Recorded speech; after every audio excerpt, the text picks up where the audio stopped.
আজকে রাজনৈতিক দলগুলো হয়তো ক্ষমতায় যাওয়ার জন্য মুখিয়ে আছে, কিন্তু এটাও মনে রাখতে হবে যে এই আন্দোলন বা এই প্রেক্ষাপট তৈরিতে রাজনৈতিক দলগুলো 16 বছর চেষ্টা করেও কিন্তু সফল হয়নি। সেখানে ছাত্র যুবক তরুণদের আন্দোলন জাতিকে একটা নতুন পথ দেখিয়েছে।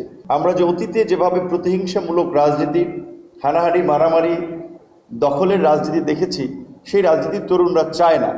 আগামীতে যারা ক্ষমতায় আসবে, রাজনীতি করতে চায়, অবশ্যই তাদের এই বিষয়গুলো মাথায় রাখতে হবে।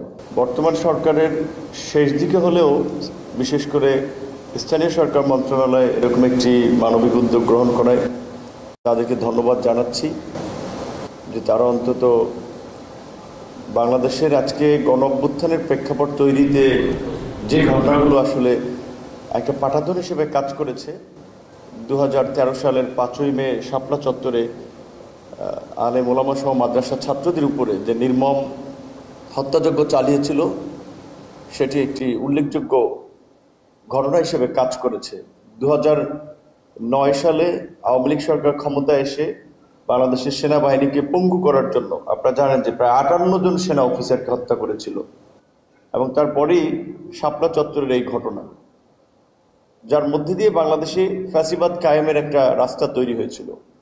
সরকারের পক্ষ থেকে স্বীকৃতি, বিশেষ করে আমি মনে করি এটা সম্ভব হয়েছে তরুণ নেতৃত্ব সরকারে আছে বিধায়, কারণ তারা যেভাবে এই গণ-অভ্যুত্থানকে ওন করে এবং তাদের যে দায়বদ্ধতা রয়েছে মানুষের প্রতি, তারা দেখেছে মানুষের দুঃখ কষ্ট এবং অন্যান্য যে গতানুগতিক যে রাজনৈতিক জায়গা থেকে শুধু একটা ক্ষমতার প্রতি আকাঙ্ক্ষা কিংবা একটা প্রতিষ্ঠিত শক্তিকেই পৃষ্ঠপোষকতা করা, তার বিপরীতে আমি মনে করি স্থানীয় সরকার মন্ত্রণালয় একজন ছাত্র আন্দোলনের নেতা থেকে উপদেষ্টা হয়, তারা খুব কাছ থেকে এই বিষয়গুলো উপলব্ধি করাই আজকে তাদের জায়গা থেকে এরকম একটি অনুষ্ঠান তারা আয়োজন করেছে।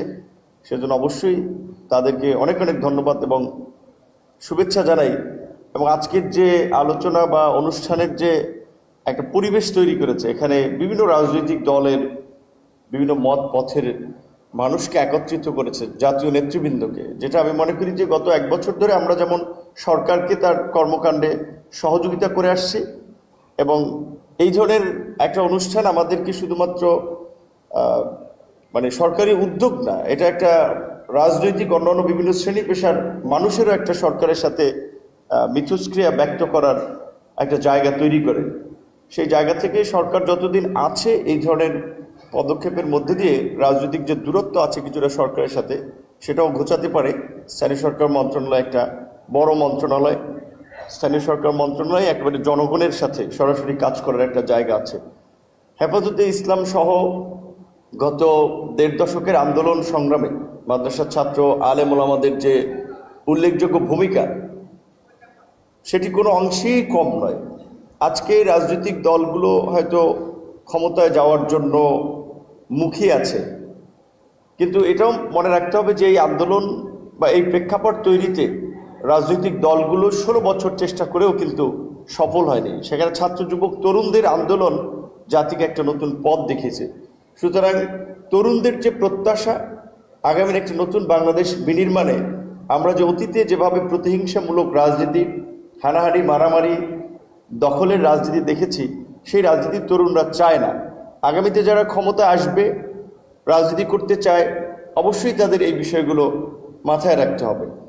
একই সাথে আমি হেফাজতে ইসলাম সহ আমাদের দেশের সম্মানিত আলেম ওলামা এবং ধর্মীয় নেতৃবৃন্দের উদ্দেশ্যে একটি কথা বলে আমার বক্তব্য শেষ করতে চাই, যেহেতু এখানে আরও অনেক নেতৃবৃন্দ আছেন বক্তব্য রাখবেন।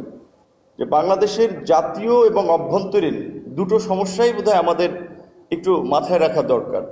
কোন ঘটনায় কিভাবে রিয়াকশন দেখালে আসলে আমাদের আন্তর্জাতিক সম্প্রদায়ের মধ্যে যারা বাংলাদেশকে টার্গেট করে একটা অপপ্রচার, প্রোপাগান্ডা ছড়াতে চায়, তারা বেনিফিটেড হয়, তারা সুবিধা পায়, এবং দেশের অভ্যন্তরীণ কোন পরিস্থিতিতে আসলে একটা জটিল পরিস্থিতি ধারণ করতে পারে, এই বিষয়গুলো আমাদের দায়িত্বশীল নেতৃবৃন্দ একটু মাথায় রাখা দরকার। কারণ সরকার নির্বাচনের দিকে দেশকে নিয়ে যাচ্ছে, আবার আমাদের পতিত পরাজিত শক্তি সেই নির্বাচনকে বানচাল করার জন্য, ঠেকানোর জন্য নানান ধরনের অপতৎপরতায় লিপ্ত আছে।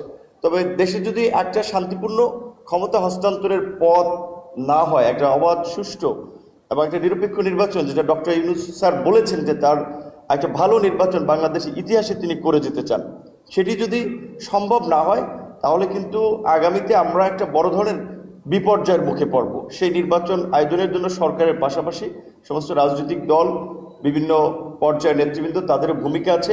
আমরা সেই ভূমিকার মধ্যে দিয়েই আগামীতে একটা নতুন বাংলাদেশের দিকে যাত্রা শুরু করতে চাই। সবাইকে অনেক ধন্যবাদ এবং কৃতজ্ঞতা। আসসালামু আলাইকুম।